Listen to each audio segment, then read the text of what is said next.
तो पिछले काफी दिनों से बहुत सारे फैंसी प्लेयर या फिर वो प्लेयर जो रियल मनी गेम्स खेलते थे वो काफी बेचैन थे। उनके दिमाग में यही सवाल चल रहे थे कि भैया 1 अक्टूबर कब आएगा, 1 अक्टूबर जब आएगा उस दिन क्या होगा। और जिनको पता है मैं किस बारे में बात कर रहा हूँ वो समझ गए हैं, लेकिन अगर आपको नहीं पता है तो आपको बता दूं, ऑनलाइन गेमिंग बिल जो कि अभी ऑनलाइन गेमिंग एक्ट या फिर लॉ बन चुका है, ये सक्सेसफुली इम्प्लीमेंट हुआ है 1 अक्टूबर 2025 को और आज की तारीख 3 अक्टूबर है। आज मैं आपके साथ शेयर करने वाला हूँ ऐसी न्यूज जो शायद आपको पसंद ना आए और शायद आपको पसंद आ भी सकती है। वो डिपेंड करता है कि आप कौन सी साइड पर। अब जनरली अगर बात की जाए तो जिस चीज का हमें डर था वो फाइनली हो चुका। ऑनलाइन गेमिंग बिल एक्ट 2025 ये इम्प्लीमेंट हो गया, जिस वजह से जितने भी रियल मनी गेम थे वो ऑफिशियली बैन हो चुके हैं। अब ना फैंसी, ना पोकर, ना तीन पत्ती, कहीं पर भी पैसा लगाकर खेलना या फिर कमाना अलाउ नहीं।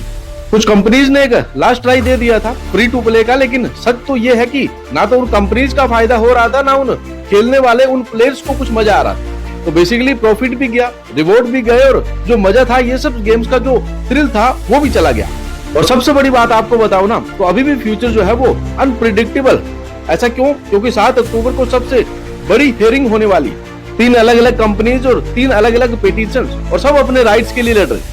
लेकिन अगर फैसला उनके खिलाफ गया ना तो समझ लो रियल मनी गेम्स का वापस आना एक सपना रह जाएगा। देखो मैं जानता हूँ आप में से कई लोगों के लिए सिर्फ गेम नहीं थे, बहुत के लिए ये इनकम सोर्स था, किसी के लिए एक पैशन था, उनको वहां पर खेलने में मजा आता था।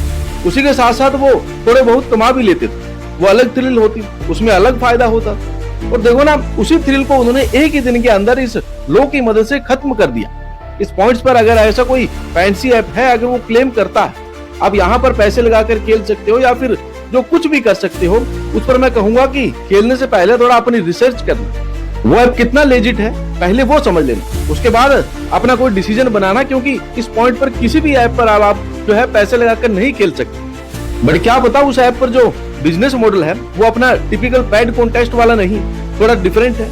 तो उसे भी आपको पहले समझना पड़ेगा, क्योंकि उसमें अगर कुछ खामियां निकली, कुछ गलतियां निकली उसमें, तो वो ऐप तो चलो उस पर तो केस हो ही जाएगा, गवर्नमेंट उस पर भी एक्शन लेगी।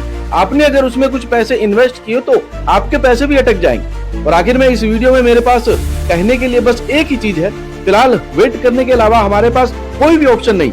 7 अक्टूबर के बाद ही हमें पता चलेगा कि क्या ये इंडस्ट्री फिर से जिंदा होगी या फिर हमेशा के लिए दफन हो जाएगी।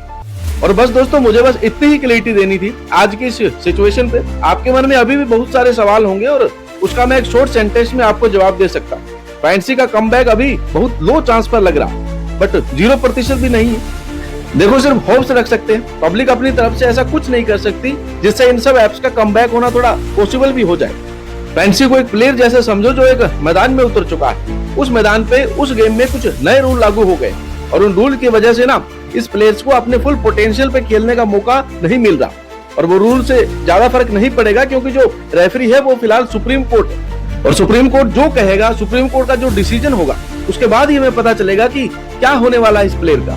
बाकी कमेंट सेक्शन में आप अपने थॉट्स शेयर कर सकते हो, क्या लग रहा है आपको, क्या मन में आपकी बातें हैं, और वो सब डाल दीजिए कमेंट सेक्शन में। हम भी जानना चाहते हैं आपको कैसा फील हो रहा है।